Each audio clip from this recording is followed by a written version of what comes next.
Alright, we've got one of my football players is going to be the demonstration for today.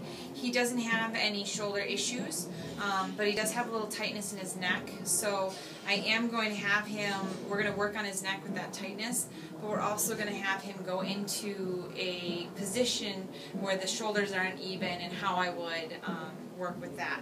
So right now I'm going to show you how just kind of a little bit, his head is just forward a little bit, and his trap is overactive on this side. And then if we would look on this side right here, you see it's not as active on this side. So he doesn't have that pain through here as much as on this side. So what we're going to start out with is making him go into the position that he's not normally in, is with that high shoulder on this side, because this is the trap. So we're just going to kind of pop that shoulder up like an athlete with a injury to the shoulder. So as you can see, when we pop it up, the trap is really engaged and kind of bulges out, where this one is a lot more sloping on this side.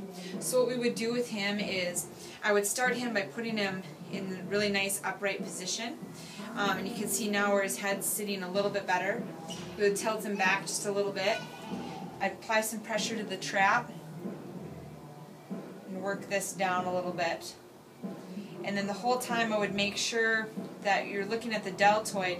Now he's got evenness throughout his entire deltoid, but usually the backside, if you look at your athlete, they're going to be a little flatter on the backside if their deltoid has got pain or restriction in the rotator cuff. So you're going to notice that it's a little flatter in the back when you put them in the proper position. His pecs are even, so once again we're kind of dealing with, normally there would be a little bit larger pec on the one side with the dysfunction. So we're going to really work on rolling back that arm without discomfort and pushing down in manually. So we start with working that trap down. And he's doing a really good job. Right now I wouldn't have him moving, it would just be nice and exactly what he's doing. Nice and relaxed. Getting into this muscle a little bit.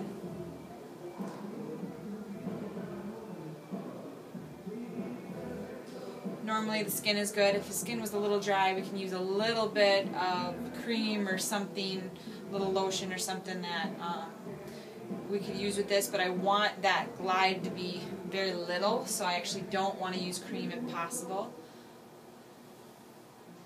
So we're really working on just molding this back this whole way.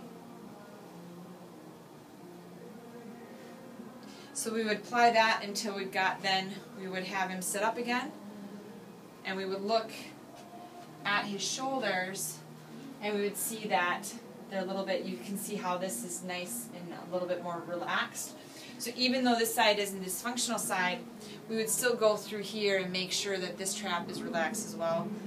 He's just a little tight on this side, but you're not having the dysfunction on this side.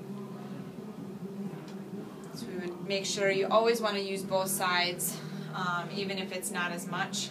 So we do a little bit of trap release through here. Like I said, this is a lot more of the muscle therapy that your muscle therapist can do. And now what we would do is go into the stretching.